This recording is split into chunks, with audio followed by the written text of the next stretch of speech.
Good evening student, কেমন আছো তোমরা সবাই? সবাই ভালো? আরে সিনিয়র ভাই, আসসালামু আলাইকুম। কেমন আছেন আপনি?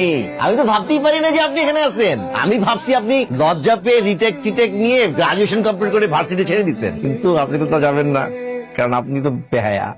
তোমাদের সাথে পরিচয় করে দিই, তোমাদের সবার সিনিয়র। তোমাদের কি মনে হয় আমারও সিনিয়র হবে? কে কে দেখতে জানি না। তো তোমাদের সিনিয়র ভাই হচ্ছে আরমান ভাই। ওনার সাথে যারা ছিলেন তারা গ্রাজুয়েশন কমপ্লিট করে মাস্টার্স শেষ করে বিয়ে শাদী করে বাচ্চা কাচ্চা নিয়ে সেটেল। জুনিয়ররা তার সিনিয়র হয়ে যাচ্ছে, কিন্তু আমাদের ভাই কিন্তু আমাদেরকে ছেড়ে যাচ্ছে না। কেন? ভালোবাসা। সে যে আমাদের প্রতি ভালোবাসা দেখিয়েছে, আমরা কি পিছিয়ে থাকবো? আমরাও পিছিয়ে থাকবো না, আমরাও তার ভালোবাসার প্রতিদান দিব। কিভাবে দিব? আমি হেড অফ ডিপার্টমেন্টের সাথে কথা বলবো, আমরা নতুন একটা ডিপার্টমেন্টের ব্যবস্থা করবো। সেই ডিপার্টমেন্টের বিষয়বস্তু কি হবে?